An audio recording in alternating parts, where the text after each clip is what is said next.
నేటి దిన వాక్య ధ్యానం కొరకు gospel of Matthew chapter 5 verse 8. మత్తయి సువార్త 5వ అధ్యాయము 8వ వచనంలో రాయబడిన వాక్యాన్ని చదువుకుందాం. హృదయ శుద్ధి గలవారు ధన్యులు, వారు దేవుని చూచెదరు. చదవబడిన ఈ వాక్య భాగంలోని దీవెన నా ప్రియులకు మీరందరూ పొందుదురుగాక. వాక్య ధ్యానం కొరకే ప్రార్థన. కృపగల తండ్రి, వందనాలు. నేడు చదవబడిన ఈ వాక్య భాగం ద్వారా మాతో మాట్లాడి దర్శించి బలపరచుమని యేసు క్రీస్తు నామములో ప్రార్థిస్తున్నాను తండ్రి, ఆమేన్. చదవబడిన ఈ వాక్య భాగంలో మానవ జీవితంలో ఎన్నెన్నో మనం చూస్తూ ఉంటాం.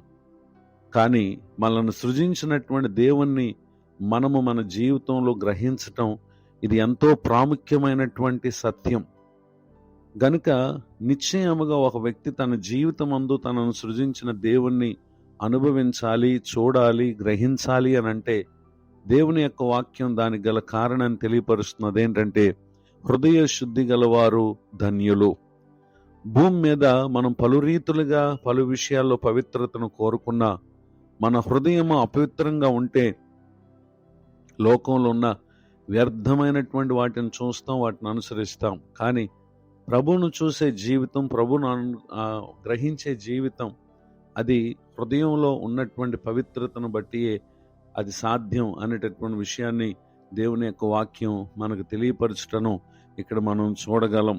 ఎందరో తమ జీవితమందు హృదయ అపవిత్రతను బట్టి జీవితాలను ఎంతో నష్టపరుచుకున్నటువంటి విషయాలను మనం పరిశుద్ధ గ్రంథంలో చూడగలం. ఎవరైతే పవిత్రంగా ఉండటానికి జీవించారో వారు తమ జీవితమందు దేవుని అనుభవించారు.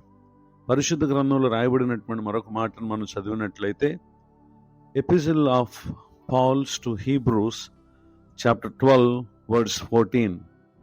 అపోస్తలుడైన పౌలు రాసిన హెబ్రీయులకు రాసినటువంటి పత్రిక 12వ అధ్యాయము 14వ వచనంలో పరిశుద్ధత లేకుండా ఎవ్వడును ప్రభువును చూడడు అనే విషయాన్ని ఇక్కడ మనం చూస్తూ ఉన్నాం.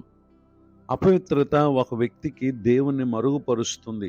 కానీ పరిశుద్ధత ఒక వ్యక్తి ప్రభువును తన జీవితంలో చూడటానికి అది ఎంతో కారణమైనటువంటి విషయాన్ని దేవుని యొక్క వాక్యం మనకు తెలియపరచటను మనం గమనించగలం. మరొక మాటను మనం చూసినట్లయితే book of Isaiah chapter 59 words 1. యెషయా గ్రంథం 59వ అధ్యాయము 1వ వచనంలోని ఆఖరి వాక్యంలో మీ దోషములు మీకును మీ దేవునికి అడ్డముగా వచ్చెను. వర్స్ 2 2వ వచనం.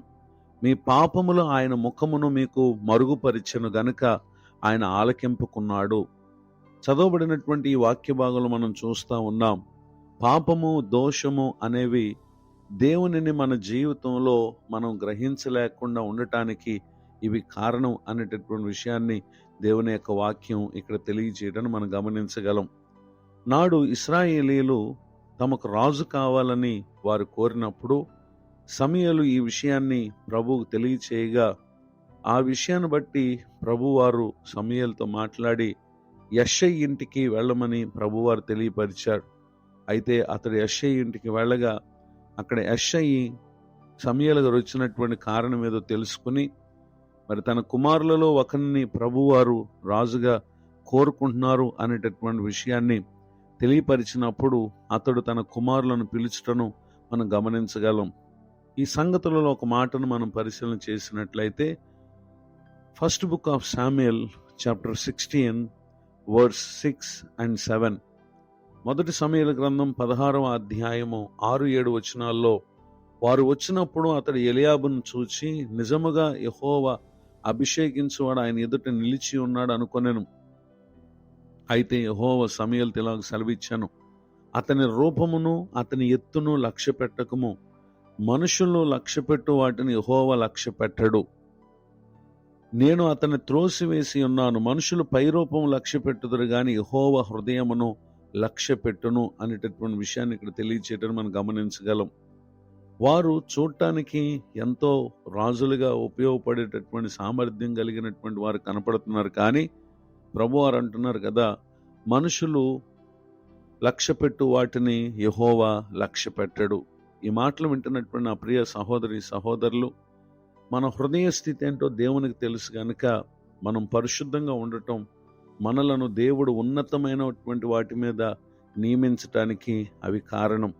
ఆ క్రింద వచనాలు చూస్తే, ఇంకను కడసరి వాడు ఉన్నాడని యెషయి చెప్పిన పిమ్మట దావీదును పిలవగా, దావీదు ఎప్పుడైతే అతని యొద్దకు రావటం ప్రభువారు గమనించారో, ఆ సమయంలో సమూయేలుతో చెప్పినటువంటి మాట, నేను కోరుకున్నవాడు ఇతడే అని పలుకుటను మనం గమనించగలం. ఊహించని రీతిగా పరిశుద్ధత కలిగినటువంటి వ్యక్తిగా జీవించిన దావీదు ఇశ్రాయేలు ప్రజలకు రాజగుట ఎంతో ఆశ్చర్యం. ఈ మాటలు వింటున్న నా ప్రియ సహోదరి సహోదరులు, ఏంటి ఈ ధన్యత అంటే, భూమి మీద ఆశ్చర్య కార్యాలు మన జీవితాల్లో ప్రభు చేస్తారు. అదే రీతిగా దావీదు విషయంలో కూడా చేయటం మనం గమనించగలం. ఈ మాటలు వింటున్నటువంటి నా ప్రియ సహోదరి సహోదరులు, వెలుపటి పరిస్థితులు మంచిగా ఉండాలి అంటే మన లోపటి స్థితి అది పరిశుద్ధంగా ఉండాలి. అట్టి పరిశుద్ధతను మనకు అనుగ్రహించడం కొరకే యేసుక్రీస్తు ప్రభు ఆయన ఈ లోకానికి వచ్చి మన కొరకే తన రక్తాన్ని చిందించి మనల్ని పవిత్రులనుగా చేశారు. ఈ విషయమందు విశ్వాసం ఉంచిన వారు ఆ విశ్వాస స్థితిలో ఎక్కడ బలహీనలు కాక బలవంతులు ఇటు దీవెనలకు పాత్రలు కావాలని కోరుతూ ఈ మాటలు ముగిస్తున్నాను. ప్రార్థన. కృపగల తండ్రి, వందనాలు. నేడు విన్న ఈ మాటలు నిశ్చయముగా మా ప్రియులకు మీరు మేలు కలుగు చేదురుగాక. నూతన సంవత్సర దయా కిరీటాన్ని పొందిన వారిని దీవించండి. దైవజనులను, వారి కుటుంబాన్ని, సేవా పరిచయాన్ని ఆశీర్వదించండి. ప్రతి ఒక్కరు తమ జీవితంలో మమ్మలను కలుగు చేసి నిన్ను అనుభవించుచు, నిన్ను ఆరాధించుచు, నీ రాజ్యానికి వారసులగుటకే దీవించమని యేసుక్రీస్తు నామములో ప్రార్థిస్తున్నాను తండ్రి. ఆమేన్. తండ్రి, కుమార, పరిశుద్ధాత్మ దేవుడితోడు నడిపించునుగాక. ఆమేన్.